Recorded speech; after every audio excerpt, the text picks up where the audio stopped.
Election express में आपका इस्तकबाल करते मैं हूं आपके साथ सना वारिस। लोकसभा इंतखाब करीब है। 11 अप्रैल से 19 मई तक 7 मरहलों में वोट डाले जाएंगे। तारीखों के ऐलान के साथ ही इंतखाबात को लेकर सियासी पार्टियों की सरगर्मियां तेज हो गई हैं। वजीर आजम नरेंद्र मोदी के ब्लॉग पर तारिक अनवर ने रद्द-ए-अमल का इजहार किया, जिस पर सियासत गर्म हो गई है। प्रियंका गांधी ने काशी में नरेंद्र मोदी पर निशाना साधा। वहीं जम्मू कश्मीर में एनसी और कांग्रेस दोनों पार्टियां इत्तेहाद के साथ मैदान में उतरेंगी। वहीं महाराष्ट्र के साबिक नायब वजीर आला विजय सिंह पाटिल के बेटे रंजीत सिंह बीजेपी में शामिल हो गए हैं, तो उधर खबर है कि शत्रुघ्न सिन्हा कांग्रेस में शामिल हो सकते हैं।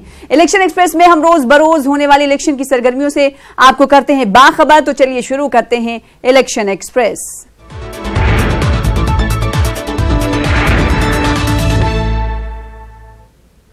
वजीर आजम नरेंद्र मोदी ने ब्लॉग पर खानदानी सियासी सिलसिले पर अपोजिशन पर निशाना साधा। इन्होंने लिखा कि घराने की सियासत से इदारों से लेकर प्रेस तक को काफी नुकसान पहुंचा है। ब्लॉग में पीएम मोदी ने लिखा कि मुल्क को बदनामी और कुंभा परवरी से बहुत नुकसान हुआ। 2014 में अवाम ने तब्दीली के लिए वोट किया। वोटरों ने खानदान पर ईमानदारी को, जमूत पर तरक्की को, वोट बैंक की सियासत पर फरोग को और रुकावट पर मौके को तरजीह दी। पिछले 5 वर्षों में मुल्क की मईशत में नुमाया बेहतरी आई है।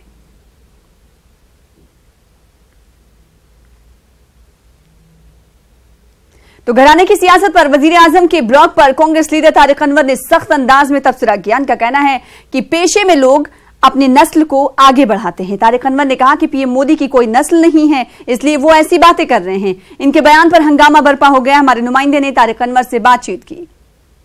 नरेंद्र मोदी ने एक ब्लॉग लिखा जिसमें कांग्रेस पर यह आरोप लगाया गया है कि वंशवाद की राजनीति से सबसे अधिक नुकसान देश की संस्थाओं को हुआ है। यहां तक प्रधानमंत्री ने लिखा है कि इंदिरा गांधी प्रतिबद्ध न्यायपालिका चाहती थी, जो संविधान के प्रति प्रतिबद्ध न होकर एक परिवार के प्रति प्रतिबद्ध रहे। इस वक्त हमारे साथ बात करने के लिए तारिक अनवर है, कांग्रेस के नेता हैं और कांग्रेस से लंबे वक्त से जुड़े रहे हैं। पूर्व में एनसीपी में भी थे, इस वक्त हमारे साथ है। तारिक जी, आपने एक बयान दिया कि प्रधानमंत्री का कोई वंश नहीं है, इसलिए वो ऐसा बयान दे रहे हैं, तो ये तो आपत्तिजनक बयान है, निजी बयान है उन पर। नहीं, देखिए, मुझसे ये सवाल किया गया कि प्रधानमंत्री वंशवाद का विरोध कर रहे हैं, तो मैंने कहा कि पहले वो अपनी पार्टी के अंदर देखें। भारतीय जनता पार्टी के अंदर एक लंबी कतार है जो वंशवाद को चला रहे हैं। उसमें कई पूर्व मुख्यमंत्री हैं, कई सांसद हैं, कई मंत्री हैं, तो उनको वो वंशवाद नजर नहीं आता है, सिर्फ कांग्रेस का वंशवाद नजर आता है। और मैंने ये भी कहा कि जिसका वंश होगा वही तो वंशवाद करेगा, जिसका वंश ही नहीं होगा वो वंशवाद की बात कैसे तो यही तो निजी टिप्पणी है, विवादित टिप्पणी लोग बता रहे हैं उनकी पार्टी की तरफ से। ये तो एक सच्चाई है, कड़वी सच्चाई है। आप अपने बयान पे कायम हैं इस पे जो बोला है आपने? मैंने ये कहा है कि कौन ऐसी पार्टी है जो बची हुई है वंशवाद से, और हमने कहा कि जहां तक कांग्रेस का सवाल है, कांग्रेस की तो एक विरासत है। कांग्रेस के जो हमारे पूर्वज, मेरे परिवार के लोग स्वतंत्रता सेनानी थे। मेरा ये तीसरा वंश है जो राजनीति में है, तो इसको वंशवाद कहेंगे आप? नहीं, इसको नहीं कहेंगे। बीजेपी में भी तमाम ऐसे नेता हैं जिनकी विरासत जो है, उनके पिताजी, उनके दादाजी राजनीति में रहे, लेकिन इस तरह से किसी भी व्यक्ति पे यह बयान देना कि उनका वंश नहीं आगे बढ़ सकता, इसलिए ऐसा बयान दे रहे हैं, इसी को आपत्तिजनक माना जा रहा है। मैंने तो एक सवाल का जवाब दिया था कि भाई उन्होंने पूछा कि मोदी जी इस बात का विरोध करो, मोदी जी का कोई वंश नहीं है तो कैसे वो इस बात की बात करेंगे। लेकिन जो भारतीय जनता पार्टी के अंदर जिनका वंश चल रहा है उस पर भी तो नजर डालने की जरूरत है। आपने ये भी कहा है कि राजनीति में लोगों का कंट्रीब्यूशन देखना चाहिए, न कि वंश देखना चाहिए, और अगर उसका योगदान काफी है तो उसको राजनीति में चाहे किसी परिवार से हो वो योग्यता रखता है। बिल्कुल, मैंने ये बात कही है कि कंट्रीब्यूशन देखना चाहिए, उसका योगदान देखना चाहिए, उसकी क्षमता देखनी चाहिए।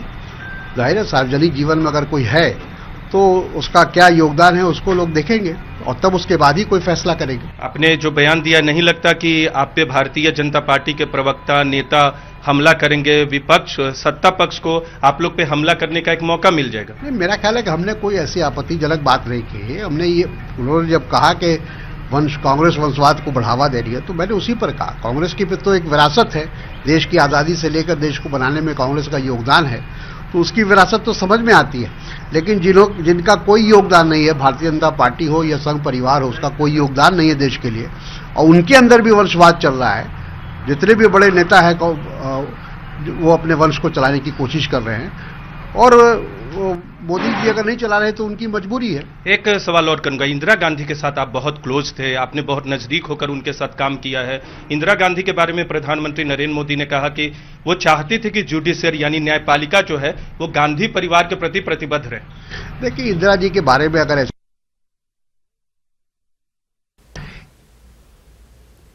इस मामले पर मरकजी वजीर रविशंकर प्रसाद ने क्या कुछ कहा है, आइए सुनते हैं।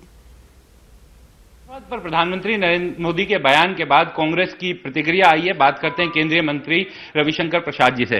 रविशंकर जी, तारिक अनवर कांग्रेस के नेता हैं, उन्होंने प्रधानमंत्री के वंश पर सवाल उठाया है कि वो वंशवाद की बात कैसे करेंगे, उनका वंश नहीं।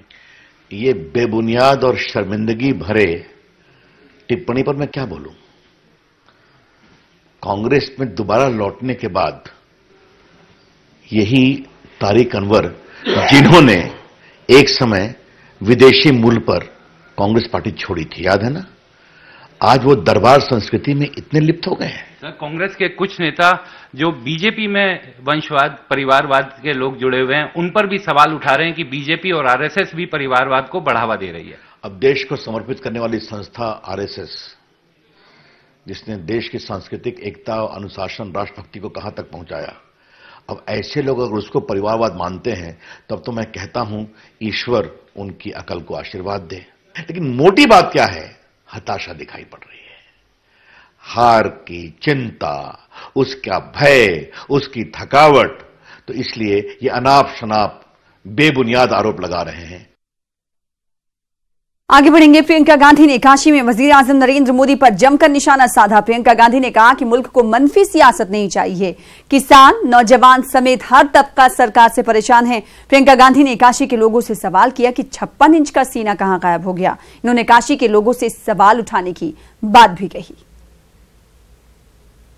ये दिखाना पड़ेगा हर नेता को, खास तौर से भाजपा के अहंकारी नेताओं को, कि आपको एक नई राजनीति चाहिए, एक नई सरकार चाहिए जो आपके लिए नीतियां बनाए और आपकी समस्याओं को सुलझाने में लगे। यहाँ पे मल्ला बिरादरी के बहुत लोग हैं।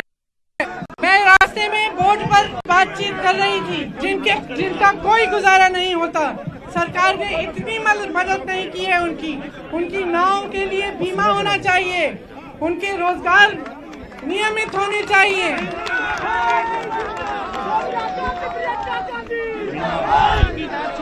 आपको एक ऐसी सरकार चाहिए जो आपकी जरूरतों। राहुल जी ने घोषणा की है कि केंद्र में सरकार आने पर मछुआरों की समस्याओं को सुलझाने के लिए एक खास मंत्रालय बनाया जाएगा। किसान इस देश में किसान त्रस्त है। उधर कांग्रेस सदर राहुल गांधी ने इंफाल में खिताब के दौरान शहरियत तरमीमी बिल पर हुकूमत पर वार किया। राहुल ने कहा कि रियासत की तहजीब और सकाफत को मस्ख करने की कोशिश की जा रही है, लेकिन कांग्रेस ऐसा नहीं होने देगी। You have a culture, you have a language, and these people are attacking your culture, attacking your history, attacking your language, attacking your way of life. And I am committing to you over here, to every student, every youngster of the Northeast. The Congress party is going to defend your culture. It is going to defend your language. It is going to defend your history. We are not going to allow the Citizen Amendment Bill. उधर जम्मू में फारूक अब्दुल्ला और गुलाम नबी आजाद की press conference हुई। जम्मू कश्मीर के लोकसभा इंतखाब में दोनों पार्टियां इत्तेहाद के साथ मैदान में उतरेंगी। जम्मू और उधमपुर सीटें कांग्रेस के खाते में आई है, जबकि श्रीनगर सीट से एनसी अपने उम्मीदवार उतारेगी। लद्दाख, अनंतनाग, बारामुल्ला में दोस्ताना मुकाबला करने का ऐलान किया गया है। प्रेस कॉन्फ्रेंस में फारूक अब्दुल्ला ने कहा कि हम सेकुलर महाज को मजबूत करना चाहते हैं। गुलाम नबी आजाद ने कहा कि कांग्रेस पार्टी मुल्क में सेकुलर फिक्र रखने वाली पार्टियों को जोड़कर चलना चाहती है। इलेक्शन के बारे में हमने ये कहा है कि साहब हम दोनों जमातें जो हैं चाहते हैं कि हम इकट्ठे लड़ सकें और सेक्युलर फ्रंट जो है वो मजबूत हो जाए। इस चीज के लिए दोनों जमातों को देना भी पड़ा और लेना भी पड़ा, जिसमें ये ना महसूस हो किसी को कि एक हार गया और एक जीत गया। इसका फैसला ये हुआ है कि जम्मू और उधमपुर की सीट कांग्रेस लड़ेगी श्रीनगर की सीट मैं लड़ूंगा और फ्रेंडली कॉन्टेस्ट होगा कांग्रेस और नेशनल कॉन्फ्रेंस का अनंतनाग में और बारामूला में। उसके साथ साथ लद्दाख की सीट भी हम लोग सोच रहे हैं कि उसमें भी कॉन्टेस्ट होगा, दोनों का एक फ्रेंडली कॉन्टेस्ट होगा। हम कोई चाहते हैं कि किसी भी तरीके से या ये जीतें या हम जीतें, कि सेकुलर पार्टीज जो हैं वो आगे आएं। अपोजिशन की श्रीमती सोनिया गांधी के नेतृत्व में और बाद में मिस्टर राहुल गांधी के नेतृत्व में जितने भी अपोजिशन पार्टीज की मीटिंगें हुई हैं, उसमें फारूक साहब और उमर साहब बिल्कुल शामिल रहे और यूनिटी की बात करते रहे।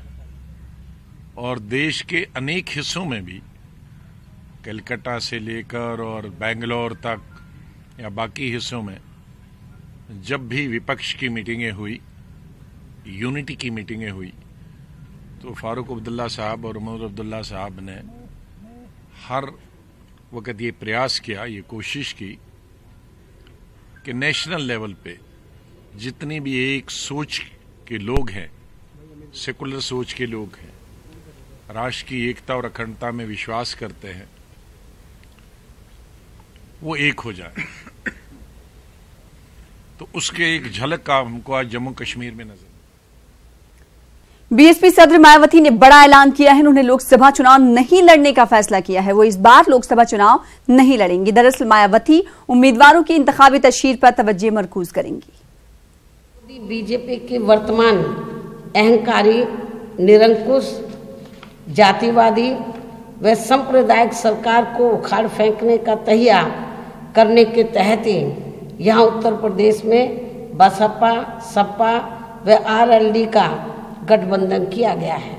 और इस गठबंधन की तीनों पार्टियों की हर सीट को जीतने के लिए, ये हमारा जो गठबंधन बना है, जीतने के लिए पूरे जी जान से लगा हुआ है, जिसे मैं किसी भी कीमत पर थोड़ा सा भी नुकसान होते हुए नहीं देखना चाहती हूँ। इसलिए मेरे खुद के जीतने से ज़्यादा महत्वपूर्ण ये है कि इस लोकसभा चुनाव में यहाँ प्रदेश की एक एक लोकसभा की सीट को जीतना। इसलिए देश के वर्तमान हालात व ज़रूरत को देखते हुए तथा अपनी पार्टी की मूवमेंट के व्यापक हित के साथ साथ जनहित व देश हित का भी यही तकाजा है कि मैं लोकसभा का चुनाव अभी नहीं लड़ूं। और यही कारण है कि मैंने फिलहाल लोकसभा का आम चुनाव नहीं लड़ने का फैसला। तो उधर महाराष्ट्र में एनसीपी को बड़ा झटका लगा है। महाराष्ट्र के साबिक नायब वजीर आला विजय सिंह मोहिते पाटिल के बेटे रंजीत सिंह ने एनसीपी छोड़ दी है। रंजीत सिंह बीजेपी में शामिल हो चुके हैं। वजीर आला देवेंद्र फडणवीस की मौजूदगी में रंजीत सिंह बीजेपी में शामिल हुए। माधा लोकसभा हलके से बीजेपी इन्हें उम्मीदवार बना सकती है।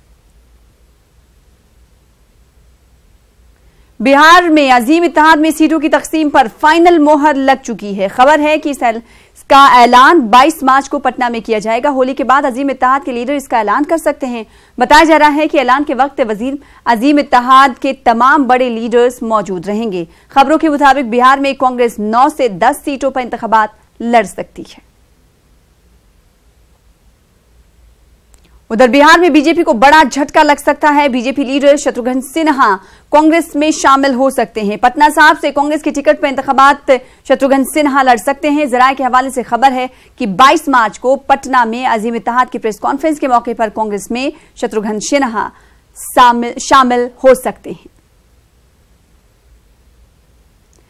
तो जैसे जैसे लोकसभा इंतखाबात करीब आ रहे हैं, वैसे वैसे सियासी पार्टियां ज्यादा से ज्यादा वोटर्स को अपनी जानिब रागिब करने के लिए कोशिश में लग गई हैं। महाराष्ट्र में बीजेपी और कांग्रेस के साथ साथ शिवसेना भी शुमाली हिंदुस्तानियों को अपने पाले में करने की कोशिश में लगी हुई है। शुमाली हिंदुस्तानियों के होली प्रोग्राम में आदित्य ठाकरे शामिल होंगे।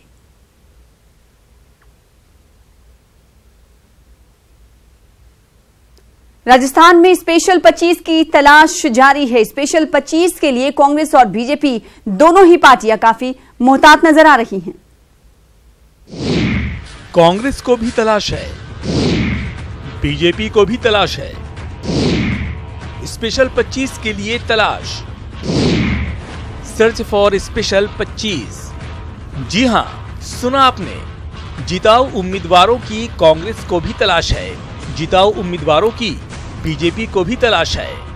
मीटिंग पर मीटिंग, लेकिन स्पेशल 25 की तलाश जारी है। चल रहा है गौर व फिक्र का दौर, लेकिन स्पेशल 25 की तलाश जारी है। चाहे कांग्रेस हो या बीजेपी, दोनों ही पार्टियां